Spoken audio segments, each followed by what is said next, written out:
សួស្តីហ្វានៗជាទីស្រឡាញ់ទាំងអស់គ្នាសូមស្វាគមន៍សាជាថ្មីកម្មការនៅ Channel របស់ Admin នៅថ្ងៃនេះ Admin ក៏មកបន្តរឿងរបស់យើងផ្ដើមស្នេហ៍នារដូវក្តៅភាគទី2ជាបន្តទៀតអញ្ចឹងឥឡូវនេះកុំឲ្យខាត់ពេលវេលារបស់យើងយូរតោះទៅទស្សនាជាមួយនឹង Admin ទាំងអស់គ្នាការពីនៅភាគមុនតួស្រីរបស់យើងនាងក៏បានឃើញស៊ីសៅនឹងនៅជាមួយម្ដាយរបស់នាងជាហេតុធ្វើឲ្យនាងពិតជាមានការភ្ញាក់ផ្អើលយ៉ាងខ្លាំងក្រោយមកទៀតតួស្រីរបស់យើងនាងក៏បានស្រមើស្រមៃឃើញរឿងអតីតកាលរបស់នាងផងដែរដោយការនាំម្ដាយរបស់តួស្រីយើងនឹងគាត់ក៏បានចាក់ចែងដោយបន្សល់ទុកឲ្យតួស្រីរបស់យើងនឹងនៅជាមួយនឹងលោកយាយអីអញ្ចឹងទៅទោះបីជាតួស្រីរបស់យើងចង់ទៅតាមគាត់យ៉ាងណាក៏ដោយតែគាត់ក៏បានប្រាប់ថាគាត់មិនអាចនាំតួស្រីរបស់យើងនឹងទៅជាមួយគាត់នោះទេព្រោះបើសិនជាគាត់យកនាងទៅជាមួយណានោះជីវិតរបស់គាត់ហើយនឹងនាងគឺមិនល្អអីអញ្ចឹងទៅដូច្នេះគាត់ក៏បានទុកឲ្យតួស្រីរបស់យើងហ្នឹងនៅផ្ទះជាមួយនឹងលោកយាយហើយគាត់ក៏បានចាក់ចេញនៅពេលហ្នឹងតែម្ដងទៅចំណែកឯតួស្រីរបស់យើងវិញណានាងក៏បានយំស្រែកយ៉ាងខ្លាំងតែទឹកភ្នែករបស់តួស្រីយើងគឺមិនអាចខាត់ដំណើររបស់គាត់បាននោះឡើយហើយនាងក៏បាននិយាយទៅកាន់ម្ដាយរបស់នាងថាតើខ្ញុំគឺជាកូនមិនល្អមែនទេបានជាប៉ាហើយនឹងម៉ាក់ទៅចោលខ្ញុំបែបនេះប៉ាគាត់បានទៅចោលខ្ញុំម្នាក់ហើយប៉ុន្តែឥឡូវនេះអ្នកម៉ាក់ទៅចោលខ្ញុំម្នាក់ទៀតប៉ុន្តែម្ដាយរបស់តួស្រីយើងគាត់មិនតបអ្វីនោះទេហើយគាត់ក៏បានចាក់ចេញតែម្ដងទៅបន្ទាប់ពីនឹកឃើញរឿងនឹងរួចហើយតួស្រីរបស់យើងនាងពិតជាមានការឈឺចាប់យ៉ាងខ្លាំងហើយនាងក៏បានយករូបថតមកមើលថែមទាំងនិយាយទៅកាន់ប៉ារបស់នាងថាបើសិនជាខ្ញុំធ្វើរឿងអ្វីមួយខុសសូមប៉ាលើកលែងទោសឲ្យខ្ញុំផងប៉ុន្តែយើងមិនទាន់ដឹងថាតួស្រីរបស់យើងនឹងមានផែនការអ្វីជាមួយនឹងទឹកស៊ីស្រាវនោះឡើយកាត់ទៅមើលខាងស៊ីស្រាវវិញគេកំពុងតែឈរមើលហាងត្រីមួយកន្លែងហើយគេក៏បានប្រាប់ទៅកាន់ម្ចាស់ហាងថាមើលត្រីរបស់លោកឲ្យវាចិត្តស្លាប់ហើយគ្មានអ្វីដែលគួរឲ្យឆ្ងល់ទេដែលអាជីវកម្មរបស់លោកមិនសិតដំណើរការបែបនេះក៏ព្រោះតែហាងរបស់លោកនៅជាប់ជាមួយនឹងតូបសាច់អាំងអញ្ចឹងតើបានជាអាជីវកម្មរបស់លោកមិនសូវដំណើរការរលូនបែបនេះប៉ុន្តែម្ចាស់ហាងលក់ត្រីក៏បាននិយាយថាដោយសារតែរឿងហ្នឹងហើយទើបបានជាខ្ញុំចង់បដូរទីតាំងថ្មីហ្នឹងណាហើយមួយរយៈទៀតខ្ញុំនឹងបដូរទីតាំងថ្មីហើយគ្រាន់តែលឺអញ្ចឹងភ្លៀងខាងតូបសាច់អាំងគេក៏បានខឹងយ៉ាងខ្លាំងហើយគេក៏បានឆ្លោះគ្នាណាជាមួយនឹងម្ចាស់ហាងលក់ត្រីផងដែរដោយឃើញបែបនេះស៊ីស្រាវគេក៏បានប្រាប់កំអយម្ចាស់ហាងហ្នឹងឆ្លោះគ្នាអីហើយគេក៏បានសួរទៅកាន់គាត់ថាចុះបើសិនជាលោកចាក់ចេញចុះត្រីរបស់លោកវិញតើវានឹងគិតបែបម៉េចតែម្ចាស់ហាងក៏បាននិយាយថាមិនដឹងទេតាមយថាកម្មរបស់វាទៅស៊ីស្រាវស្ដាប់ហើយណាគេពិតជាមានការអាណិតត្រីយ៉ាងខ្លាំងហើយគេក៏បានងាកចុះងាកឡើងដើម្បីរកអ្វីមួយយ៉ាងដាក់ត្រីអីអញ្ចឹងទៅពេលនឹងដែរស៊ីស្រាវគេក៏បានងាកទៅឃើញផ្ទះអណ្ដើកមួយគេក៏បានខ្ចីផ្ទះអណ្ដើកហ្នឹងពីមិត្តរបស់គេភីងផងដែរប៉ុន្តែភីងគេក៏បានសួរថាតើឯងយកផ្ទះរបស់កូនអណ្ដើកខ្ញុំទៅណាទៅស៊ីស្រាវគេក៏បានប្រាប់ថាគ្រាន់តែខ្ចីប្រាក់មួយរយៈតែប៉ុណ្ណោះក្រោយមកទៀតស៊ីស្រាវគេក៏បានយកត្រីទាំងអស់មកដាក់នៅក្នុងផ្ទះរបស់កូនអណ្ដើកជាហេតុធ្វើឲ្យមិត្តរបស់គេក៏បានសរសើរថាមនុស្សដូចជាស៊ីស្រាវហ្នឹងមិននឹកស្មានថាគេចិត្តល្អអញ្ចឹងសោះហើយគេក៏បានសួរស៊ីស្រាវទៀតថាចុះអណ្ដើករបស់ខ្ញុំវាដេកនៅណាទៅស៊ីស្រាវក៏បានប្រាប់ឲ្យមិត្តរបស់គេភីងហ្នឹងទៅរកទិញកន្លែងថ្មីឲ្យកូនអណ្ដើកអីអញ្ចឹងទៅសាច់រឿងក៏បានកាត់ទៅព្រឹកស្អែកថ្មីជាបន្តទៀតនៅថ្ងៃនេះស៊ីស្រាវហើយនឹងអាហ្វែនក៏បានមករៀនដូចធម្មតាប៉ុន្តែពួកគេទាំងពីរនាក់ហ្នឹងគឺនិយាយពីថាខុសវិន័យសាលារហូតហើយខាងសិស្សត្រួតពិនិត្យក៏បានយកលេខសម្គាល់របស់ពួកគេផងដែរប៉ុន្តែពេលនឹងដែរតួស្រីរបស់យើងនាងក៏បានប្រកល់បានសម្គាល់ឲ្យទៅកាន់ស៊ីស្រាវវិញដោយនាងបាននិយាយថាចាប់ពីថ្ងៃនេះតទៅគេហើយនឹងនាងគឺជាមិត្តនឹងគ្នាហើយយប់នេះកុំភ្លេចឲ្យស៊ីស្រាវទៅជួបនាងនៅឯអាងហែលទឹកផងស៊ីស្រាវស្ដាប់ហើយគេក៏មិនតបអីដែរហើយគេក៏បានយកការរបស់គេហ្នឹងដើរចេញតែម្ដងទៅនៅពេលឃើញបែបនេះមិត្តរបស់តួស្រីយើងនាងពិតជាមានការងឿនឆ្ងល់យ៉ាងខ្លាំងហើយនាងក៏បំរុងនឹងសួរទៅកាន់តួស្រីរបស់យើងប៉ុន្តែតួស្រីក៏បាននិយាយខាត់ហើយនាងក៏បាននិយាយថាវាគឺជាអាកំបាំងនៅពេលឮបែបនេះមិត្តរបស់តួស្រីយើងក៏មិនសួរអីទៀតនោះដែរលុះយប់ស្ងាត់បន្តិចតួស្រីរបស់យើងនាងក៏បានមករកស៊ីស្រាវនៅកន្លែងចាស់ហើយក៏បានឃើញគេកំពុងតែកេងចាំនាងអីអញ្ចឹងទៅហើយនាងក៏បានសួរទៅកាន់ស៊ីស្រាវថាតើលោកកំពុងតែធ្វើអីហ្នឹងទៅស៊ីស្រាវគេក៏បានប្រាប់ថាកំពុងតែបិទភ្នែកសម្លឹងមើលតែអនាគតហើយនាងក៏អាចសាកបានដូចគ្នានាងសាកមើលទៅមើលនៅពេលឮបែបនេះតួស្រីរបស់យើងនាងក៏បានសាកល្បងហើយនាងក៏បានបិទភ្នែកតាមស៊ីស្រាវផងដែរប៉ុន្តែនាងក៏បានប្រាប់ថានាងដូចជាមិនឃើញអីទេនៅពេលឃើញបែបនេះណាស៊ីស្រាវគេក៏បានអស់សំណើចដោយសារតែគេបោកប្រាស់នាងហ្នឹងណាហើយគេក៏បានសួរនាងទៀតថាតើរឿងដែលនាងចង់និយាយជាមួយគេហ្នឹងគឺជារឿងអីឆាប់និយាយឥឡូវមកទៅតួស្រីរបស់យើងនាងក៏បាននិយាយសាច់ការតែម្ដងដោយនាងបានដឹងថាគម្រោងការរបស់ស៊ីស្រាវគឺចង់រៀនបន្តនៅឯបរទេសដូច្នេះនាងចង់ធ្វើជាគ្រូបង្រៀនគួរដល់គេអីអញ្ចឹងទៅដើម្បីជួយឲ្យបំណងប្រាថ្នារបស់គេហ្នឹងបានសម្រេចណាមួយទៀតនាងដឹងថាបើសិនជាស៊ីស្រាវរៀនតែម្នាក់ឯងគឺមិនអាចនោះទេតោះតែមាននាងជួយបង្រៀនគួរដល់គេបន្ថែមទៀតទៅគេអាចជោគជ័យអីអញ្ចឹងទៅហើយណាមួយទៀតនាងចង់រកប្រាក់ចំណូលបន្ថែមហើយពេលវេលាទំនេររបស់នាងក៏មានច្រើនទៀតអញ្ចឹងហើយបានជានាងចង់ឲ្យស៊ីស្រាវយកនាងធ្វើជាគ្រូបង្រៀនគួរលើសពីនឹងទៀតនាងសន្យាថានាងមិនប្រាប់នរណាម្នាក់អំពីរឿងនេះនោះទេស៊ីស្រាវស្ដាប់ហើយគេក៏បាននិយាយទៅកាន់តួស្រីរបស់យើងថាតាមអ្វីដែលនាងនិយាយមើលទៅនាងគិតថាខ្លួនឯងនឹងគឺជាគ្រូដ៏អស្ចារ្យម្នាក់មែនទើបតួស្រីក៏បានប្រាប់ថាត្រូវហើ ដែរឥឡូវនេះតើលោកព្រមសហការជាមួយខ្ញុំដែរអត់ប៉ុន្តែស៊ីសៀវគេមិនឆ្លើយនោះឡើយជាហេតុធ្វើឲ្យតួស្រីរបស់យើងហ្នឹងពិតជាខឹងយ៉ាងខ្លាំងហើយនាងក៏បានគម្រាមទៅកាន់ស៊ីសៀវថាចាំមើលស្អែកនេះនាងនឹងប្រកាសប្រាប់លោកគ្នាឲ្យបានដឹងថាស៊ីសៀវហ្នឹងគេមានគម្រោងទៅកាន់បរទេសអីចឹងទៅក្រោយពីនិយាយរួចហើយតួស្រីរបស់យើងនាងក៏បានចាក់ចេញតែមិននឹកស្មានថាពេលនឹងដែរតួស្រីរបស់យើងនាងក៏បានចំពប់ជើងដួលជាហេតុធ្វើឲ្យស៊ីសៀវគេក៏បានអស់សំណើចផងដែរប៉ុន្តែគេអត់ហ៊ានសើចនោះទេដោយសារតែគេខ្លាចតួស្រីរបស់យើងហ្នឹងខ្មាស់គេអីចឹងទៅរីឯតួស្រីរបស់យើងវិញនាងពិតជាបាក់មុខយ៉ាងខ្លាំងហើយនាងក៏ប្រញាប់ចាក់ចេញយ៉ាងលឿនផងដែរលុះពេលតួស្រីទៅបាត់ស៊ីសៀវគេក៏បានសើចយកតែម្ដងដោយសារតែគេទប់សើចយូរពេកលុះក្រោយមកទៀតតួស្រីរបស់យើងនាងក៏បានលួចចូលមកបន្ទប់កាយាល័យហើយនាងក៏បានឆែកមើលកម្រងព័ត៌មានសិក្សារបស់ស៊ីសៀវអីចឹងទៅហើយនាងក៏បានឃើញថាខាងសាលាគឺគេបានអញ្ជើញអាណាព្យាបាលរបស់ស៊ីសៀវហ្នឹងឲ្យមកចូលរួមប៉ុន្តែឪពុកម្ដាយរបស់ស៊ីសៀវគឺមិនមកនោះឡើយទើបតួស្រីរបស់យើងនាងក៏បានយកលេខទូរស័ព្ទរបស់សាលាហ្នឹងខលទៅកាន់ម្ដាយរបស់ស៊ីសៀវតែម្ដងទៅហើយម្ដាយរបស់ស៊ីសៀវហ្នឹងគឺជាម្ដាយរបស់តួស្រីយើងហ្នឹងឯងពេលហ្នឹងដែរអ្នកស្រីលីងគាត់ក៏បានលើកទូរស័ព្ទហើយតួស្រីរបស់យើងនាងក៏បានធ្វើជានិយាយថានាងគឺជាគ្រូភាសាអង់គ្លេសរបស់ស៊ីសៀវហើយនាងក៏បានសួរទៅកាន់អ្នកស្រីលីងទៀតថាហេតុអ្វីបានជាអ្នកស្រីលីងមិនមកក្នុងការចូលរួមការស្ទង់មតិរបស់សិស្សានុសិស្សអញ្ចឹងប៉ុន្តែអ្នកស្រីលីងក៏បានប្រាប់ថាគឺស៊ីសៀវហ្នឹងអត់បានប្រាប់គាត់នោះទេហើយគាត់ក៏សួរវិញថាហេតុអ្វីបានជាតួស្រីរបស់យើងហ្នឹងបានលេខរបស់គាត់អញ្ចឹងទើបតួស្រីក៏បានប្រាប់ថាគឺនាងមើលនៅក្នុងប្រវត្តិរូបរបស់ស៊ីសៀវហ្នឹងឯងពួកក្នុងកម្រងព័ត៌មានរបស់សិស្សគឺត្រូវមានលេខអាណាព្យាបាលអីអញ្ចឹងណាដូច្នេះនាងចង់ឲ្យអ្នកស្រីលីងហ្នឹងកុំភ្លេចមកចូលរួមថ្ងៃជំនួបអាណាព្យាបាលផងដោយសារតែស៊ីសៀវចិត្តចូលមហាវិទ្យាល័យហើយអញ្ចឹងខាងសាលាគេចង់ជួបជាមួយនឹងអាណាព្យាបាលដើម្បីពិភាក្សាអំពីការរៀនសូត្ររបស់ស៊ីសៀវអីអញ្ចឹងទៅអ្នកស្រីលីងស្ដាប់ហើយគាត់ក៏បានយល់ព្រមហើយគាត់ក៏បានសួរថ្ងៃខែជំនួបផងដែរទើបតួស្រីក៏បានប្រាប់ថាថ្ងៃទី25អីអញ្ចឹងទៅលុះក្រោយមកទៀតតួស្រីរបស់យើងនាងក៏បានត្រឡប់ទៅវិញពេលនៅតាមផ្លូវនាងក៏បានដើរកាត់មកហាងលក់ត្រីផងដែរតួស្រីមើលត្រីនឹងហើយនាងពិតជាអាណិតពួកវាយ៉ាងខ្លាំងដោយសារតែឃើញម្ចាស់ត្រីចិញ្ចឹមពួកវាដាក់នៅក្នុងថង់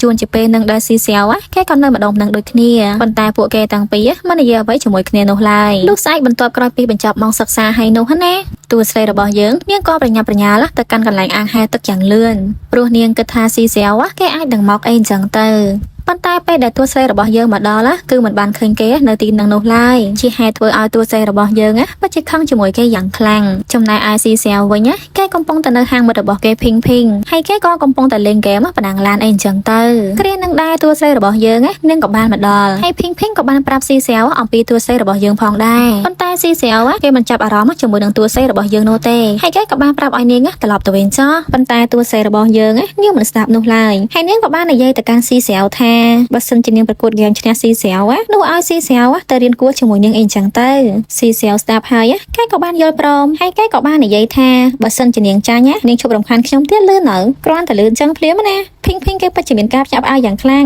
ងព្រោះគេគិតថាតួស្រីរបស់យើងនឹងកំពុងទៅតាមញ៉ាយស៊ីសៀវក្នុងពេលជាមួយគ្នានឹងដែរយើងងាកទៅមើលនៅក្នុងថ្នាក់រៀនបន្តិចសិនពេលនេះជាងយានគេក៏បានទិញនំខ្លះទុកឲ្យតួស្រីរបស់យើងប៉ុន្តែមិត្តរបស់នាងក៏បានប្រាប់ថាតួស្រីរបស់យើងអត់បានមករៀនពេលល្ងាចនោះទេជាងយានឮបែបនេះគេក៏បានឲ្យនំហ្នឹងទៅកាន់មិត្តរបស់តួស្រីយើងវិញហើយនាងក៏បានសួរទៅកាន់ជាងយានថាតើលោកមានដងអត់ប៉ុន្មានថ្ងៃនេះវ៉ាន់ដូចជាចម្លែកខ្លាំងខ្ញុំបានឃើញនាងកំពុងតែតាក់ទងជាមួយនឹងស៊ីសៀវហើយមើលទៅនាងដូចជាមានអាកំបាំងមិនប៉ុន្តែជាងយានគេអត់ដឹងរឿងនោះឡើយដោយសារតែតួស្រីរបស់យើងហ្នឹងអត់បានប្រាប់គេត្រឡប់ទៅមើលខាងតួស្រីរបស់យើងឯណោះវិញណាពេលនេះភីងគេក៏បានដាក់ការប្រកួតទៅកាន់តួស្រីរបស់យើងណាហើយនឹងទឹកសៀវផងដែរតែគេបាននិយាយថាការប្រកួតគឺមាន5ចុងបើតួស្រីរបស់យើងឈ្នះតែ1ចុងគឺចាត់ទុកថានាងឈ្នះអីអញ្ចឹងទៅតួស្រីស្ដាប់ហើយនាងក៏បានយល់ព្រមហើយពួកគេទាំងពីរនាក់ហ្នឹងណាក៏បានធ្វើការប្រកួតតែម្ដងពីដំបងឡាយជុំទី1គឺតួស្រីរបស់យើងលេងមិនបានល្អនោះទេហើយនាងក៏បានលេងចាញ់ទៅកាន់ទឹកសៀវផងដែរក្រោយមកទៀតជុំទី2តួស្រីនៅតែចាញ់ដដែលក៏ព្រោះតែនាងអត់ចេះលេងហ្គេមហ្នឹងចំណែកឯអន្តិសៀវវិញណា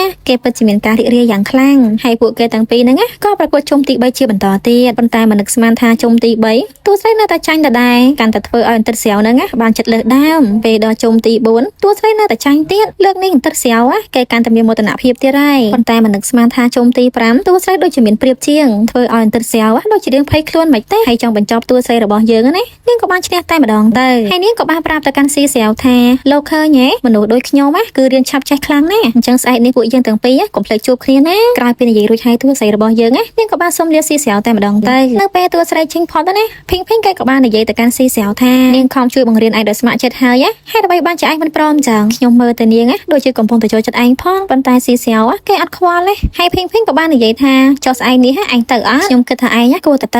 ៅពួកឯងនៅលេងទីនេះវាគួរឲ្យអបសុខខ្លាំងណាស់ថាមិនត្រូវពេលឯងនៅជាមួយនាងហើយនឹងមានអ្វីថ្មីក៏ថាបានសាច់រឿងក៏បានកាត់ទៅស្អែកថ្មីជាបន្តទៀតនៅព្រឹកនេះតួស្រីរបស់យើងនាងក៏ប្រញាប់ប្រញាល់ទៅកាន់សាលារៀនហើយលោកយាយក៏បានយកផ្លែឈើខ្លះទុកឲ្យតួស្រីរបស់យើងញ៉ាំចំណែកឯតួស្រីរបស់យើងវិញនាងក៏បានយកថ្នាំឲ្យលោកយាយលេបផងដែរតោះតែលោកយាយលេបថ្នាំហើយណាទៅតួស្រីរបស់យើងនឹងក៏ប្រញាប់ប្រញាល់ទៅកាន់សាលារៀនតែម្ដងទៅក្រោយមកទៀតតួស្រីរបស់យើងនាងក៏បានមកកាន់អង្គហែលទៅដើម្បីមករកស៊ីស្រាវនឹងឯងចំណែកឯស៊ីស្រាវវិញគេក៏កំពុងតែកេងចាំតួស្រីរបស់យើងដូចគ្នាគ្រាន់តែឃើញស៊ីស្រាវភ្លាមតួស្រីពិតជារីករាយយ៉ាងខ្លាំងហើយនាងក៏បានហៅគេឲ្យមកចាប់ដើមរៀនសូត្រផងដែរបន្ទាប់មកទៀតតួស្រីរបស់យើងនាងក៏បានចូលសន្លឹកកិច្ចការខ្លះដាក់ឲ្យស៊ីស្រាវធ្វើហើយនាងគឺជាអ្នកចាំដាក់បន្ទុកឲ្យគេអីចឹងទៅលុះពេលចំណាយពេលជាមួយគ្នាអស់ពេញមួយថ្ងៃហើយនោះតួស្រីនាងក៏បានសម្លឹងមើលមុខរបស់ស៊ីស្រាវហើយនាងក៏បាននិយាយថាមនុស្សដែលចូលចិត្តបង្វិលបិចគឺជាមនុស្សដែលមានខួរក្បាលឆ្លាតខ្លាំងណាស់ប៉ុន្តែមើលទៅលោកវិញដូចជាមិនឆ្លាតសោះស៊ីស្រាវស្ដាប់ហើយគេឡើងខឹងតែម្ដងហើយគេក៏បានចូលសន្លឹកកិច្ចការរបស់គេហ្នឹងឲ្យតួស្រីកាយអីចឹងទៅពេលនឹងដែរតួស្រីរបស់យើងនាងក៏បានកាយកិច្ចការឲ្យស៊ីស្រាវហើយនាងក៏បានឃើញថាមានអីលទ្ធផលគឺល្អដែរតាប៉ុន្តែចំណុចខ្វះខាតរបស់គេ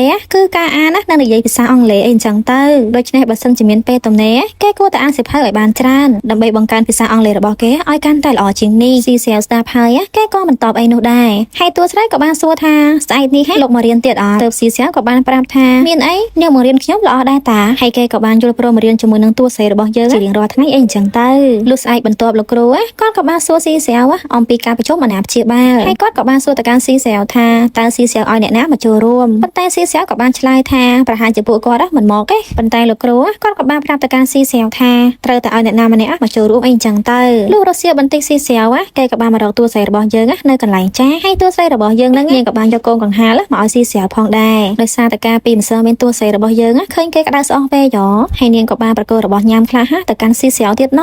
ជាហេតុធ្វើឲ្យស៊ីស្រាវគេក៏បានលួចញញឹមអីចឹងទៅហើយក្រោយមកទៀតពួកគេទាំងពីរណាក៏ចាប់ផ្ដើមរៀនសូត្រជាបន្តទៀតពីមួយថ្ងៃទៅមួយថ្ងៃតួស្រីរបស់យើងពិតជាយកចិត្តទុកដាក់ទៅលើស៊ីស្រាវយ៉ាងខ្លាំងសូម្បីតែមានអ្វីញ៉ាំក៏តួស្រីរបស់យើងនាងមិនភ្លេចស៊ីស្រាវនោះដែរហើយនាងថែមទាំងបានឲ្យគេទៀតណលុះមកចេញលេងក៏មានសិស្សម្នាក់បានបុកសៀវភៅរបស់តួស្រីយើងហើយក៏បានធ្វើឲ្យសៀវភៅរបស់នាងជ្រុះពេញនឹងតែម្ដងដោយឃើញបែបនេះជាងយានគេក៏បានជួយរើហើយគេក៏បានឃើញសន្លឹកកិច្ចការរបស់ស៊ីស្រាវអីចឹងទៅប៉ុន្តែជាងយានគេមិនសួរនាំអ្វីទៅកាន់តួស្រីរបស់យើងនោះឡើយលុះស្អែកបន្ទាប់នៅពេលតួស្រីរបស់យើងដើរទៅរៀនជាមួយនឹងជាងយានយើងក៏បានឈប់មើលនៅកន្លែងហាងលក់ត្រីហើយជាងយានក៏បានសួរទៅកាន់តួស្រីរបស់យើងថាតើមួយរយៈនេះតួស្រីរបស់យើងហ្នឹងមានការបង្រៀនក្រៅម៉ោងដែរអត់ទើបតួស្រីក៏បានប្រាប់ថាមានតាខ្ញុំកំពុងតែបង្រៀនមនុស្សម្នាក់ហើយស្របពេលនឹងដើរស៊ីស្រាវគេក៏បានដើរចេញមកពីហាងមិត្តរបស់គេទើបតួស្រីក៏បានប្រាប់ទៅកាន់ជាងយានថានោះខ្ញុំកំពុងតែបង្រៀនគួរដល់គេនឹងឯងគ្រាន់តែលឺអញ្ចឹងភ្លាមជាងយានគេពិតជាមានការអន់ចិត្តយ៉ាងខ្លាំងហើយគេក៏បានសួរទៅកាន់តួស្រីរបស់យើងថាតើស៊ីស្រាវហ្នឹងគំរាមយើងមែនទេតែតួស្រីក៏បានប្រាប់ថាអត់មានទេ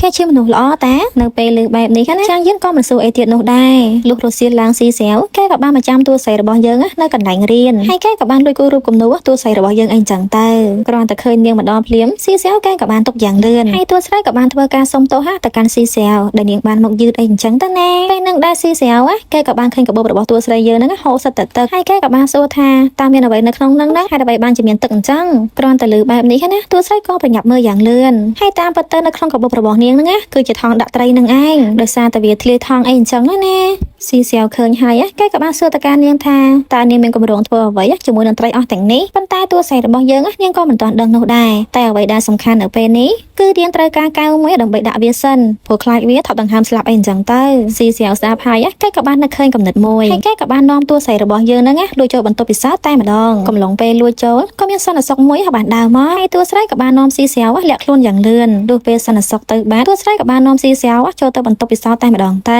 ក្រោយមកទៀតពួកគេទាំងពីរណាក៏បានដើររកកែវដើម្បីដាក់ត្រីហើយតួស្រីក៏បានរកឃើញកែវពីរសម្រាប់ដាក់ត្រីផងដែរតែមិននឹកស្មានថាពេលនឹងសន្តិសុខក៏បានលឺសំឡេងរបស់ពួកគេហើយសន្តិសុខក៏បានចូលមកមើលជាហេតុធ្វើឲ្យពួកគេនឹងក៏បានលាក់ខ្លួនពេលដែលកំពុងលាក់ខ្លួនស៊ីស្រាវក៏បានធំក្លិនក្រអូបចេញពីសក់របស់តួស្រីយើងប៉ុន្តែពេលនឹងដែលតួស្រីរបស់យើងនាងក៏បានងាកមកវិញហើយក៏បានធ្វើឲ្យច្រមុះរបស់គេនឹងបុកជាមួយនឹងក្បាលរបស់នាងអេងចឹងទៅហើយសំឡេងរបស់ស៊ីស្ ស្រាវណាក៏បានលឺដល់សន្និសីទហើយគាត់ក៏បានដេញចាប់ពួកគេទាំងពីរផងដែរចំណែកពួកគេទាំងពីរវិញណាក៏បានរត់គេចយ៉ាងលឿនហើយក៏បាននាំគ្នារត់គេចមកដល់កន្លែងហែទឹកអីអញ្ចឹងទៅប៉ុន្តែសន្និសីទម្នាក់ហ្នឹងក៏បានដេញតាមពួកគេរហូតទៅធ្វើឲ្យតួស្រីរបស់យើងក៏សម្រេចចិត្តចុះតាមបង្អួចផងដែរហើយក្រោយមកតួស្រីរបស់យើងនាងក៏បានចុះមកដល់ក្រោមប៉ុន្តែស៊ីស្រាវគេអត់ហ៊ានចុះនោះទេដោយសារតែគេខ្លាចខ្ពស់អីអញ្ចឹងណាយ៉ាងណាមិញតួស្រីរបស់យើងនាងក៏បានឲ្យគេចុះមកនៅត្រេតត្រដងការទៀតគេចាប់បានលើហើយស៊ីស្រាវលឺបែបនេះគេក៏បានចុះប៉ុន្តែនិយាយពីថាគេខ្លាចខ្ពស់ខ្លាំងមែនតើហើយពេលនឹងដែរស៊ីស្រាវគេក៏បានចំពប់ជើងតែសំណាងល្អតួស្រីរបស់យើង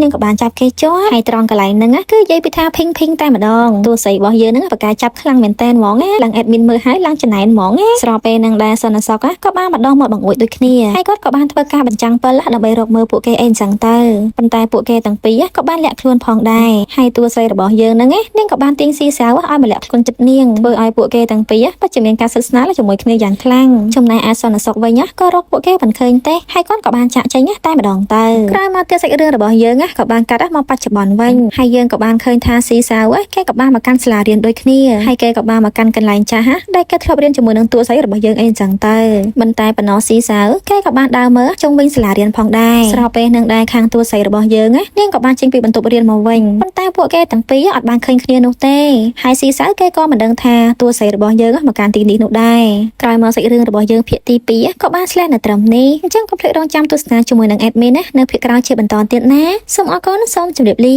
បាយបាយ